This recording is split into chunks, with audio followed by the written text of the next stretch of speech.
Assalamualaikum warahmatullahi wabarakatuh. Perkenalkan, nama saya Hairunisa Hijiatari dengan NPM 02272211170.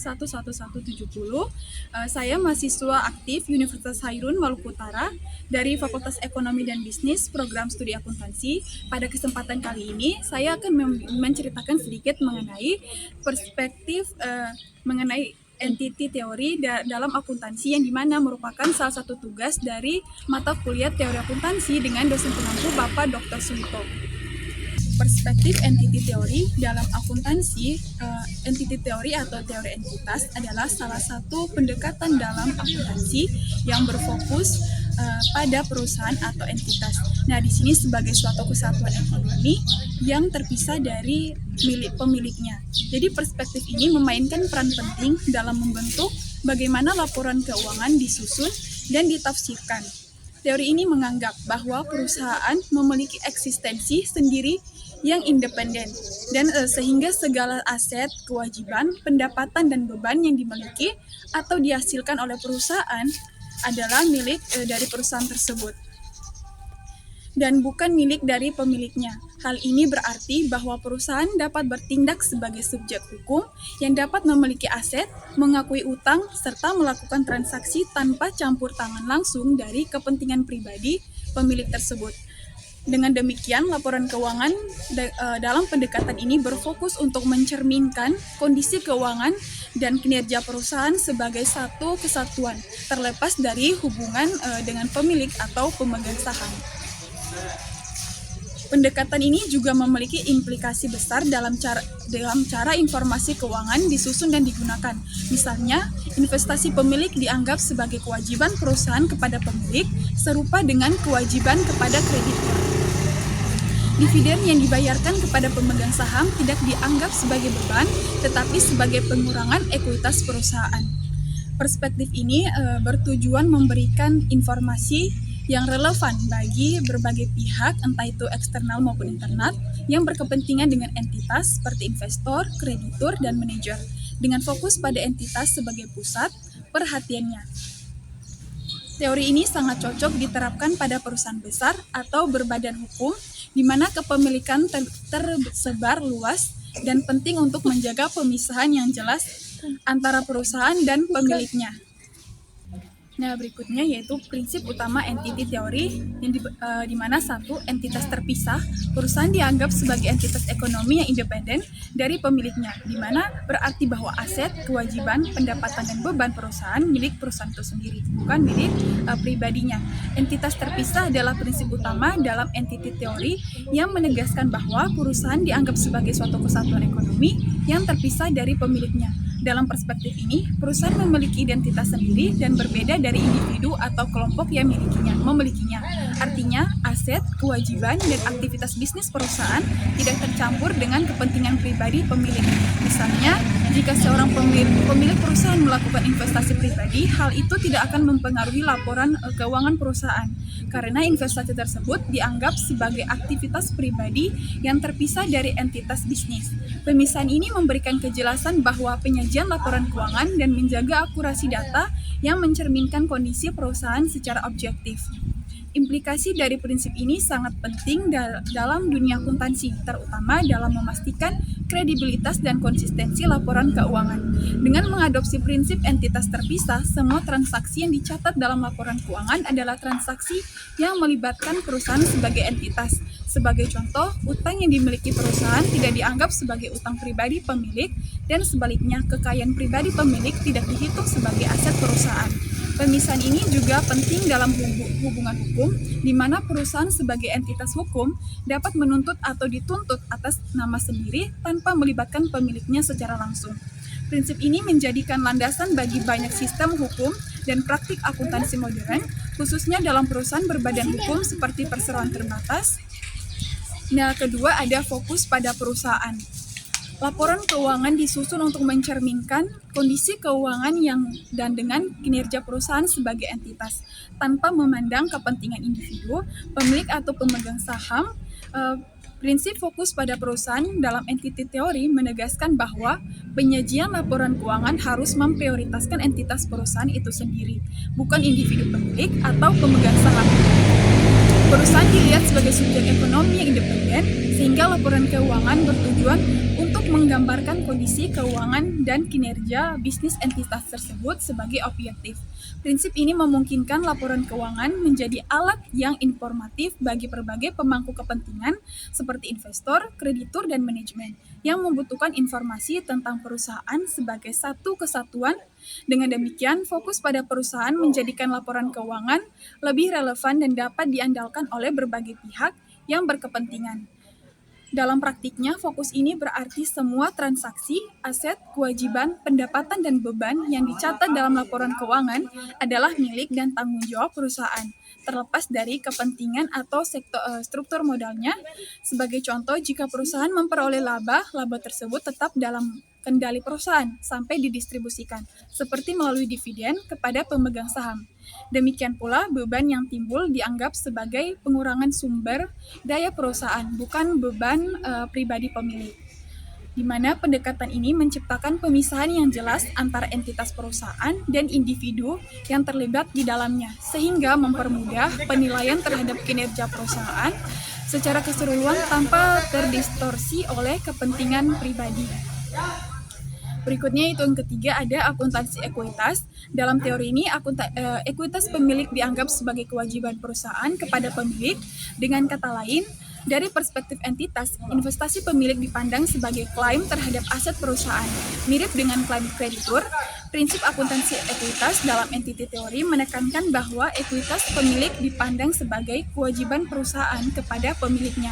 Dalam perspektif ini, investasi yang dilakukan pemilik bukan dianggap sebagai bagian dari kekayaan pribadi mereka dalam perusahaan, melainkan sebagai klaim terhadap aset perusahaan.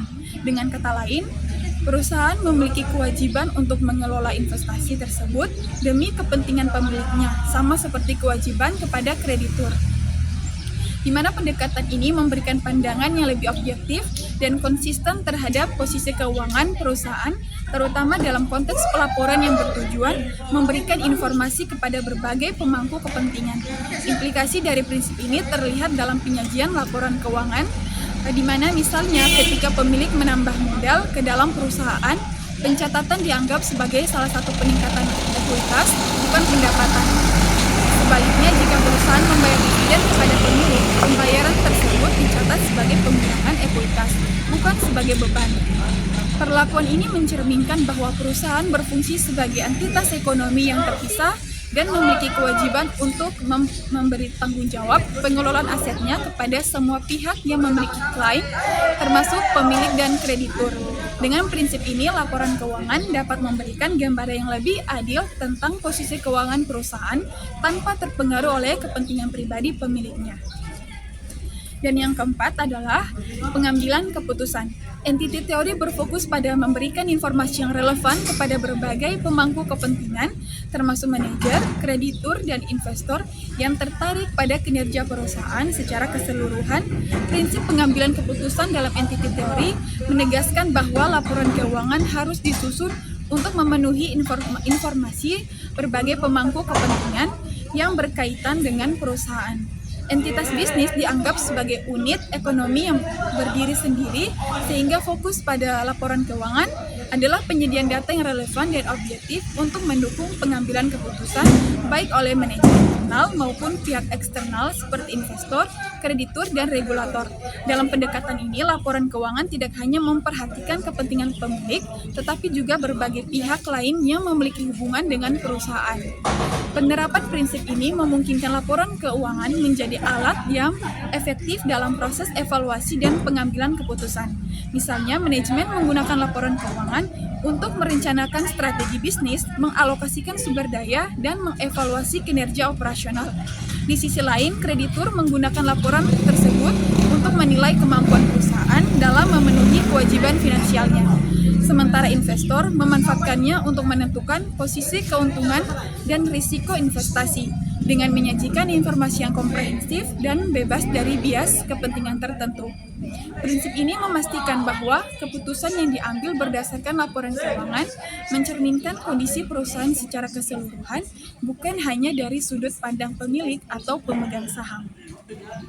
Berikutnya yaitu implikasi dalam praktik akuntansi, di mana penyajian laporan keuangan seperti laporan neraca, yaitu laporan laba rugi, laporan arus kas, disusun dengan mengutamakan kebutuhan informasi dari perspektif perusahaan, bukan individu pemilik.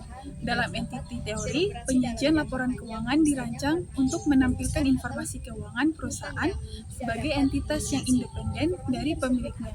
Hal ini berarti laporan keuangan seperti neraca, laporan laba rugi, dan laporan arus kas mencerminkan posisi keuangan dan kinerja bisnis perusahaan secara objektif, tanpa campur tangan dari kepentingan pemilik. Semua transaksi yang dicatat dalam laporan keuangan hanya mencakup aktivitas perusahaan, seperti perolehan pendapatan, pembalian aset, atau pengakuan kewajiban. Dengan fokus pada entitas laporan keuangan menyediakan data yang relevan dan andal bagi pemangku kepentingan untuk mengevaluasi kesehatan keuangan perusahaan secara menyeluruh, sehingga mendukung pengambilan keputusan yang dimana lebih baik oleh investor, kreditur, dan pihak lain yang berkepentingan. Di mana kedua, perlakuan dividen. Dividen yang dibayarkan kepada pemegang saham dianggap sebagai pengurangan ekuitas perusahaan, bukan sebagai beban. Dalam entity teori, perlakuan dividen dianggap sebagai pengurangan ekuitas dari perusahaan, bukan sebagai beban operasional.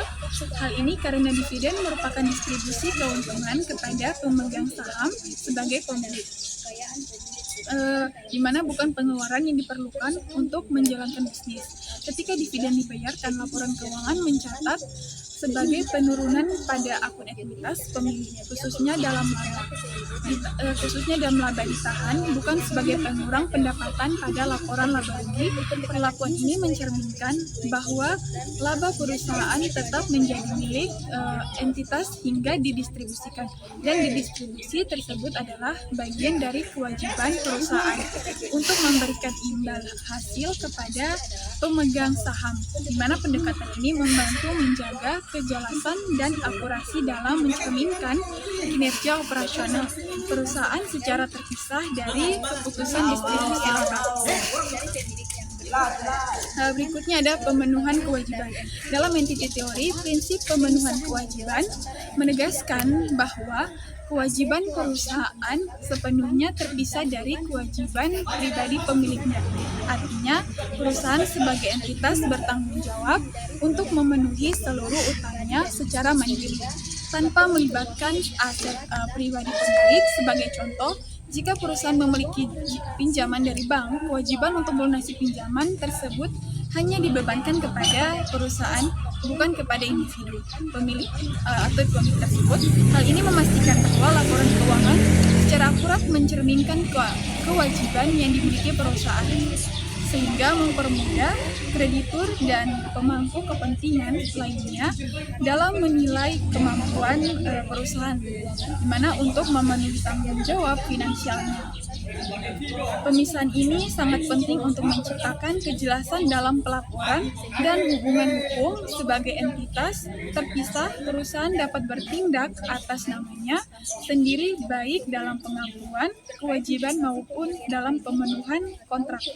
Hal ini juga memberikan perlindungan bagi pemilik, terutama dalam struktur perusahaan berbadan hukum seperti perseroan terbatas, di mana tanggung jawab pemilik terbatas pada investasi mereka. Ini di mana perusahaan dan tidak mencakup aset pribadi mereka. Dengan demikian, prinsip ini mendukung transparansi serta kepercayaan antara perusahaan dan pihak eksternal yang memiliki hubungan finansial dengannya.